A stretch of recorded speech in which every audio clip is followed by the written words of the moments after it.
여러분, 오늘 말씀은 예수님의 좋은 병사에 대한 말씀인데요.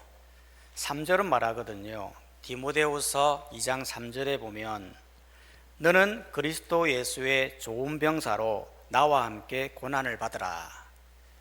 즉 바울은 자신의 동역자인 디모데에게 디모데를 하나의 병사로 보는 거예요. 실제로 바울은 고린도전서나 에베소서나 디모데후서에 보면 성도를 병사, 즉 군사로 보았어요. 아니, 왜 성도를 병사로 비유하는 걸까요? 성도는 교회고 하나님 백성이고 하나님을 믿는 무리 아닙니까? 그런데 왜 바울은 성도를 병사로 보는지 그것에 대해서 한번 나눠보기 원합니다. 총 3가지인데요. 첫 번째는 성도를 왜 병사로 보느냐? 그건 성도가 강해야 되기 때문에 그런 거예요. 여러분, 실제로 병사를 보면 병사는 어떤 존재입니까? 병사는 전쟁하는 사람들이잖아요. 여러분, 전쟁하는 군사가 강해야죠. 강하지 못하면 못 살아남는 게 전쟁터 아닙니까? 전쟁터에서 내가 남을 죽이지 못하면 나도 죽는 곳이 전쟁터이거든요. 이번에도 보니까 이스라엘과 하마스가 전쟁을 하는데 한 아이와 할머니가요, 백기를 들고 대피소로 가고 있었어요. 그런데 군인이 그 할머니와 그 손자를 총으로 쏜 거예요. 그러니까 막 비난이 쏟아진 거예요. 국제적으로도 그렇고 막 비난이 쏟아졌죠. 여러분, 아무리 그래도 절대 이러면 안 되잖아요. 어떻게 대피소로 가는, 백기를 들고 대피소로 가는 그 아이와 할머니를 총질할 수 있습니까? 그런데 한편으로는 또 이게 어쩔 수가 없는 게, 여러분, 아이라고요 그냥 무작정 받아들이면 나중에 그 아이가 나중에 총을 들고 군인을 쏘더라는 거예요. 이게 전쟁이라는 거예요. 내가 죽이지 않으면 내가 죽는, 그게 전쟁터이거든요. 그래서 군인들은 강해야 돼요. 강하기 위해서 군인들은 얼마나 많은 훈련을 합니까? 체력 훈련, 사격 훈련, 전략 전술, 이거 다 배우고 굉장히 강하게 엄청나게 노력한다는 거예요. 그러면 성도는 병사라고 했는데, 그러면 성도가 병사처럼 강해지려면 어떻게 해야 될까요? 바울이 제시하는 성도의 강함은 1절에서 말하는 거예요. 디모데후서 2장 1절에 보면 그리스도 예수 안에 은혜 안에 가운데서 강하고, 그리스도 예수 은혜 안에서 강해야 그게 성도라는 거예요. 그리스도 예수 안에 은혜 안에 강하다는 게 무슨 의미일까요? 그건 다른 게 아니고 이런 거예요. 1절을 공동 번역에 보면 이렇게 기록되어 있어요. 사랑하는 디모테오, 그대는 그리스도 예수를 통해서 받은 은총으로 굳세어지시오. 즉 예수님께 받은 대로, 받은 은총대로 강해지는 거라는 거예요. 즉 우리가 예수님을 믿었다면 주님께로 오는 공급, 은총이 있거든요. 그걸 받는 대로 강해질 수 있다는 거예요. 여러분, 이 강함은 세상의 강함과 너무 다른 거예요. 여러분, 세상에서 강해지려면 어떻게 됩니까? 세상에서 강해지려면 공부를 많이 하고 실력을 쌓고 스펙을 쌓고 인맥을 쌓고 그래야 강하다라고 우리는 표현하잖아요. 그런데 성도의 강함은 그게 아니라 주님으로부터 오는 이 은혜, 이 공급을 얼마나 많이 받느냐에 따라서 성도의 강함이 결정난다는 거예요. 실제로 교회가 그런 곳 아닙니까? 여러분, 교회는 주님으로부터는 이 공급함이 없으면요 일할 수 없는 것이 교회예요. 교회의 일을 공급 없이 일해 보십시오. 그거 오래 못 가요. 금방 시들시들해지고 금방 하기 싫어하고 금방 지치고 금방 그만두는 거예요. 그래서 마가복음에 보면 무리들이 예수님께 와서 물은 적이 있어요. 예수님, 어떻게 하여 하나님의 일을 하겠습니까? 라고 할 때 예수님께서 너희가 하나님 일을 하고 싶니? 그러면 실력을 쌓아야 된다, 체력을 길러야 된다, 재능이 있어야 된다, 그렇게 말한 적이 없어요. 그럼 예수님이 뭐라고 말씀하셨느냐? 너희가 하나님 일을 하고 싶니? 그러면 하나님을 믿어라, 그렇게 이야기했다는 거예요. 일단 하나님의 일이라는 건 하나님을 믿어야 할 수 있다는 거예요.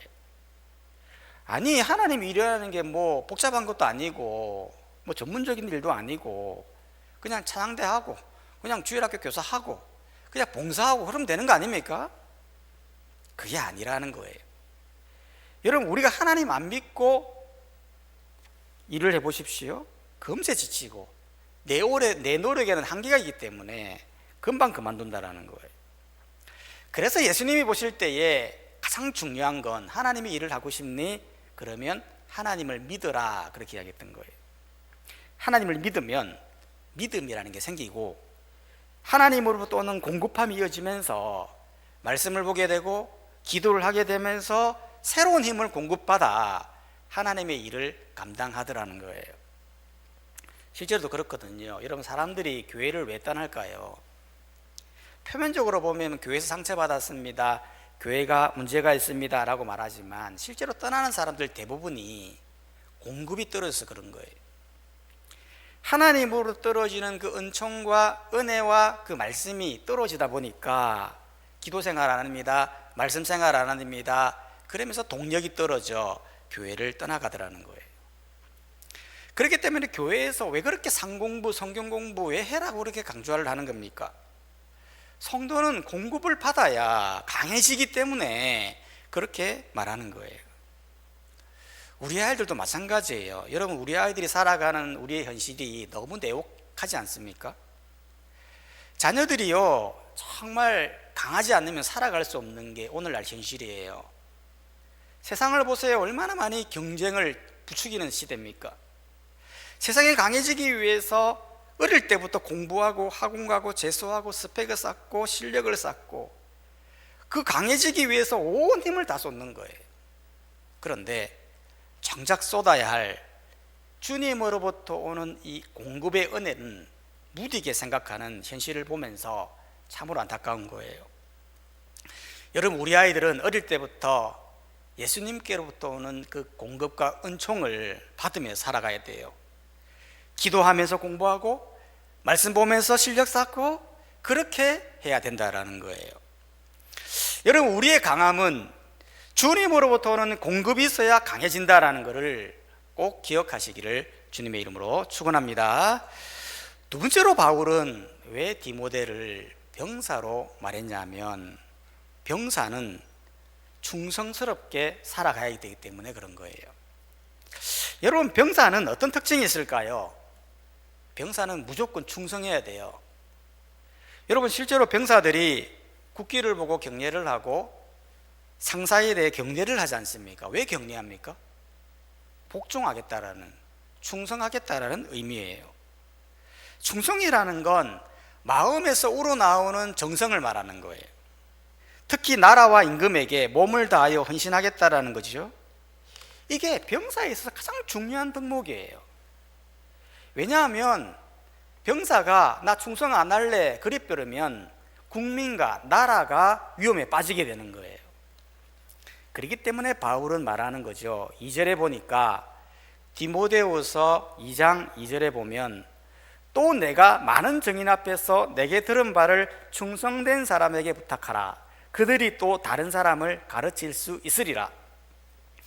즉 바울은 병사에 있어서 가장 중요한 것이 충성인데 복음 전도도 마찬가지라는 거예요. 복음 전도에 있어서 가장 중요한 건 충성된 사람이라는 거예요. 실제로 내게 들은 바를 충성스러운 사람에게 부탁하라고 가고 있잖아요. 그러면 다른 사람을 가르칠 수 있으리라 그렇게 말했던 거예요. 아니, 내게 들은 바를 다른 사람에게 말해도 되잖아요. 실력 있는 사람에게 부탁할 수도 있고 돈이 많은 사람에게 부탁할 수도 있고 재능이 많은 사람에게 부탁할 수도 있어요. 근데 왜 바울은 충성된 사람에게 부탁해라, 왜 그렇게 말하는 걸까요? 그건 두 가지 이유가 있는데 결국 하나님께 충성된 사람이 하나님의 일을 잘하기 때문에 그런 거예요. 실제로도 그렇거든요. 여러분, 사역을 해보면요, 누가 교회 일을 잘할까요? 누가 하나님의 일을 잘할까요? 결국 하나님께 충성하는 사람이 잘해요. 여러분, 하나님께 대한 충성함 없이 그냥 실력으로 하잖아요. 오래 못 갑니다. 왜 오래 못 가느냐 하면 하나님의 일은 세상 일처럼 보상이 있는 게 아니잖아요. 세상의 일을 하면요 반드시 보상이라는 게 따라요. 만약 그게 안 되면요, 만약 시간당 일을 했는데 시간당 돈을 안 준다, 그럼 바로 신고가 들어가고 업주는 많은 벌금을 물리게 돼 있어요. 그런데 교회 일이라는 건 손에 잡히는 보상이 있는 게 아니에요. 오히려 내 돈 들어가죠, 내 시간 들어가죠. 그러다가 또 잘했니 못했니 평가까지 하죠. 그러니 누가 하나님의 일을 하겠냐라는 거예요. 그런데 하나님의 일을 하는 사람을 보면 하나님께 충성된 마음이 있으면 보상과 상관없이 충성스럽게 일을 하더라는 거예요. 왜 그런 걸까요? 그건 하나님이 나의 주인이기 때문에 그 주인이 시키는 일을 안 할 수가 없는 거예요.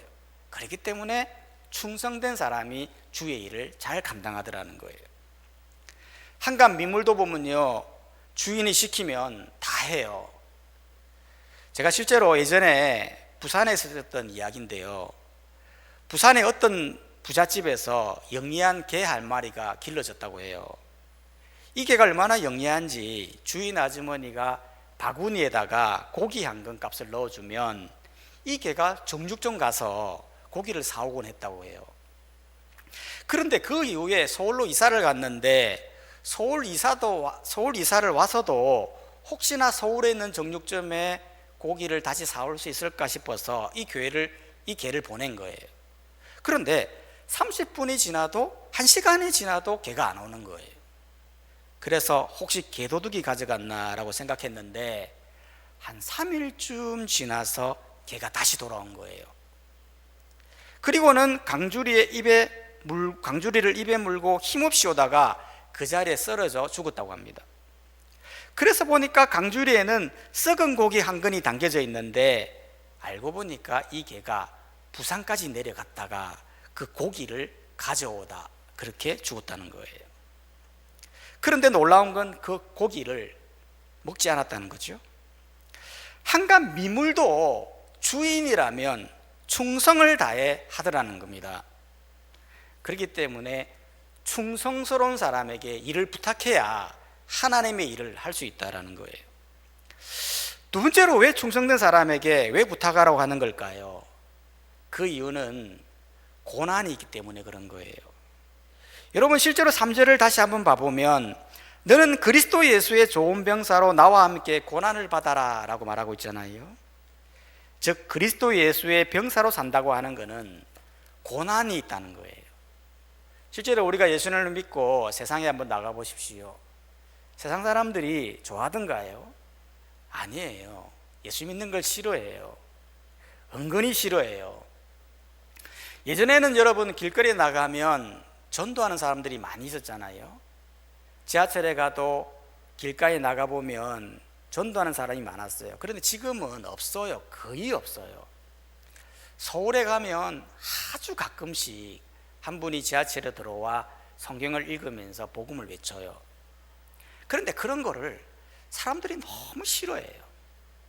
믿는 사람도 싫어해요. 그걸 보면서 한편으로 느껴지는 게 뭐냐 하면 여러분 복음이라는 건 좋은 소식이잖아요. 자기 영혼 예수님 믿고 천국 가자고 하는 놀라운 진리잖아요. 그러면 이런 걸 싫어해 버리면 우린 도대체 어떤 방식으로 전도해야 되냐라는 거예요. 아니 삶 속에서 빛으로 소금으로 관계 전도로 그렇게 전도하면 되는 거 아닙니까? 맞아요. 본질적으로는 관계 전도를 해야 돼요. 삶으로 선한 행실로 착한 모습으로 하나님의 영광을 드러내며 복음 전도해야 돼요. 그런데 진짜 묻고 싶은 건 진짜 삶으로 모범으로 빛으로 그렇게 복음 전도하고 있느냐라는 거예요. 문제는 그것도 안 하고 있다는 거예요. 나가서도 외치지 않고 관계 전도도 하지 않으면 외치는 자가 없는데 도대체 누가 구원받겠냐라는 거예요. 디모데후서 3장 12절은 이렇게 말하거든요. 무릇 그리스도 예수 안에서 경건하게 살고자 하는 자는 박해를 받으리라. 경건하게 살고자 하는 자, 그리스도의 병사로 살고자 하는 자는 반드시 박해, 반드시 고난이 있다는 거예요.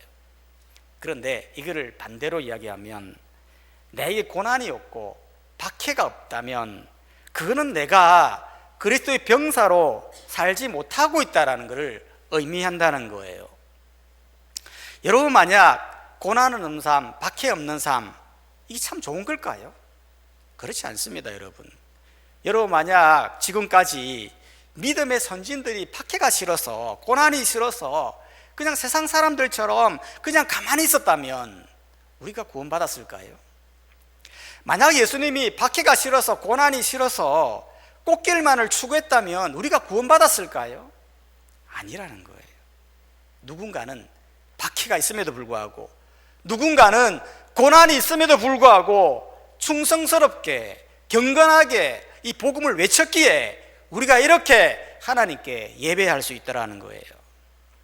그렇기 때문에 그리스도의 병사에 있어서 가장 중요한 건 충성스러움이에요. 하나님께 대한 충성스러움으로 나아가 박해와 고난을 두려워하지 않고 충성스럽게 나아가게 될 때 하나님의 놀라운 은혜와 축복이 있다라는 거예요. 그렇기 때문에 충성스럽게 나아가는 성도님들이 되시기를 주의 이름으로 축원합니다. 세 번째로 디모데는 왜 병사로 비유했냐면, 세 번째 이유는 성도는 주인을 기쁘시게 하는 사람이기 때문에 그런 거예요. 여러분, 4절이 말하지 않습니까? 병사로 복무하는 자는 자기 생활에 얽매이는 자가 하나도 없나니 이는 병사로 모집한 자를 기쁘게 하려 함이라. 즉, 군인은 나라의 부름을 받는 사람이에요. 왜 받는 거예요? 나라를 지키기 위해서 부름을 받는 거예요. 그게 군인의 기쁨이 되어야 돼요. 여러분, 만약 군인이 나라의 부름을 받고 나라를 지키러 갔는데 나라를 못 지켰어요. 다른 나라에서 친위를 받고 나라를 잃어버렸어요. 그러면 군인에게서 가장 큰 슬픔인 거예요. 그리스도인들도 마찬가지예요. 우리가 하나님께서 우리를 그리스도의 병사로 부르셨다는 것은 무엇을 의미하는 거냐면 하나님을 기쁘시게 하는 것이 우리의 목적이 되어야 된다는 거예요. 하나님을 기쁘시게 하려면 우리가 어떻게 해야 할까요? 나의 모든 것을 하나님께 맞추는 거예요. 실제로 여러분, 군인이 그렇지 않습니까? 여러분, 군인의 특징이 무엇입니까? 4절에 보면 병사로 복무하는 자는 자기 생활에 얽매이는 자가 하나도 없나니, 군대에 들어가면 자기 생활이라는 건 없게 되는 거예요. 오로지 군대의 시간에 자신을 맞추죠. 만약 군대 생활이 싫다, 내 마음대로 살고 싶다라고 타령하면 바로 영창인 거예요. 즉, 주님을 부르신 나라를 기쁘게 하기 위해서 자기 생활에 얽매이지 않는 것이라는 거예요. 그리스도인의 병사도 마찬가지예요. 여러분, 우리가 예수님을 믿는다는 건 다른 게 아니에요.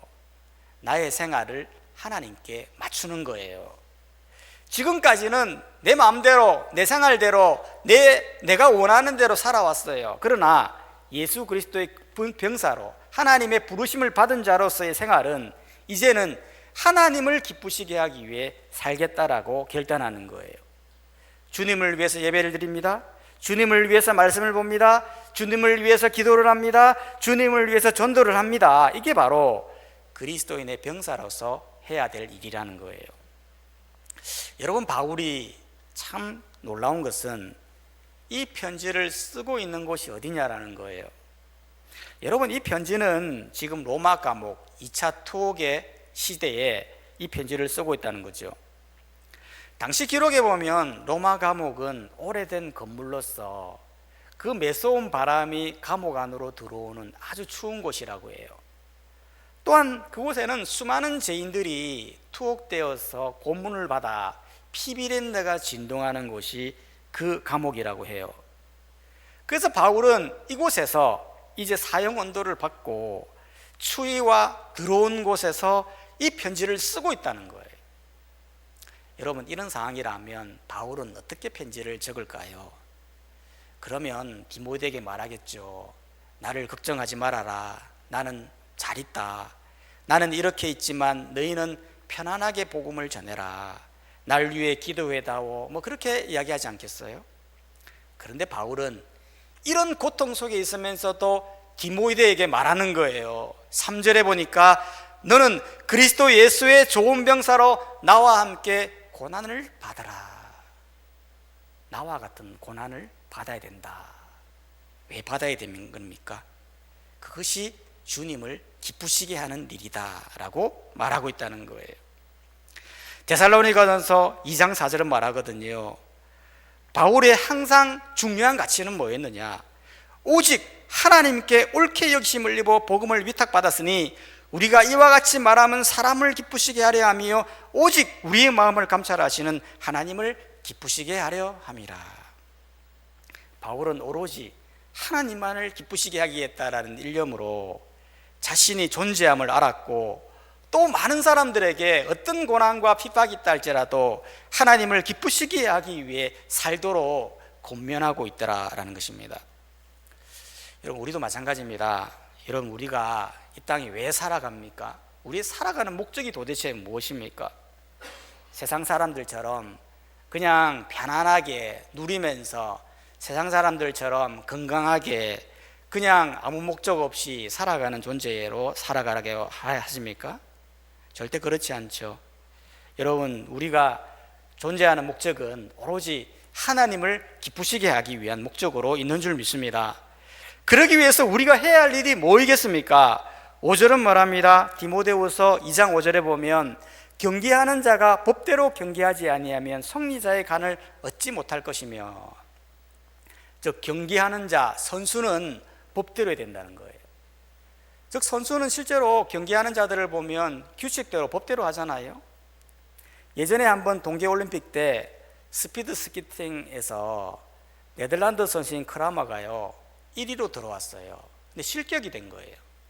왜냐하면 마지막 한 바퀴를 남겨두고 인코스로 들어와야 되는데 코치가 실수를 해가지고 아웃코스로 돌라고 하는 바람에 실격 처리가 되었는데, 이렇게 돼버리면 아예 등수도 안 되는 거예요. 은메달도 안 되는 거예요. 예수의 좋은 병사도 마찬가지라는 거예요. 예수의 좋은 병사도 법대로 해야 되는데 그 법이 무엇입니까?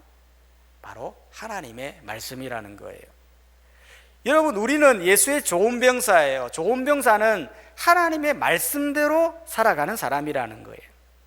우리는 절대 실력으로 하는 사람이 아닙니다. 재능으로 하는 사람이 아닙니다. 우리의 생각대로 하는 사람이 아닙니다. 오로지 말씀이 기준이 되어서 움직이는 사람이라는 거예요.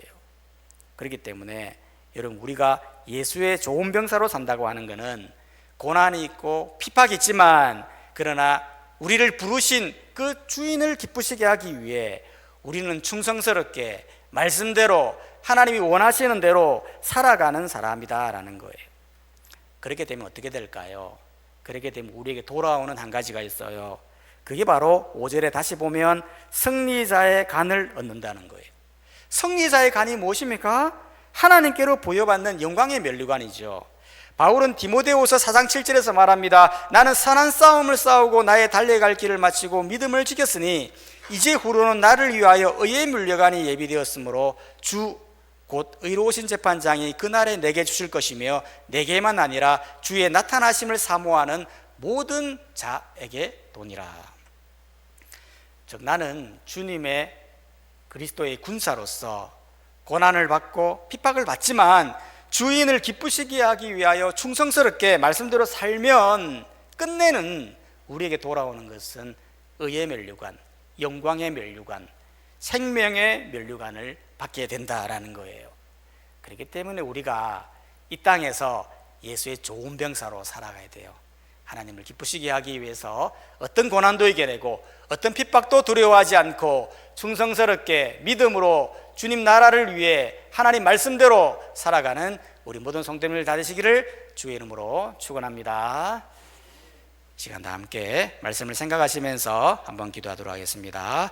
나는 어떠한 삶을 살고 있었는지 우리의 삶을 돌아보면서 이 시간 기도했으면 좋겠습니다. 하나님께서 우리를 불러주셨는데 부르신 목적대로 우리가 살고 있는지 우리 자신을 돌아보면서, 하나님, 우리는 주님의 병사로서 이 땅에서 강한 군사로서 살기를 원합니다. 무엇보다도 주인을 기쁘시게 하기 위해서 충성스럽게 말씀대로 살아가는 제가 되게 해주시고, 그래야 해서 의의 면류관을 받는 저희 모두가 다 될 수 있도록 주여 역사해 주시옵소서. 이 시간 말씀을 생각하시면서 통성으로 기도하며 나가도록 하겠습니다. 하나님 아버지 감사합니다.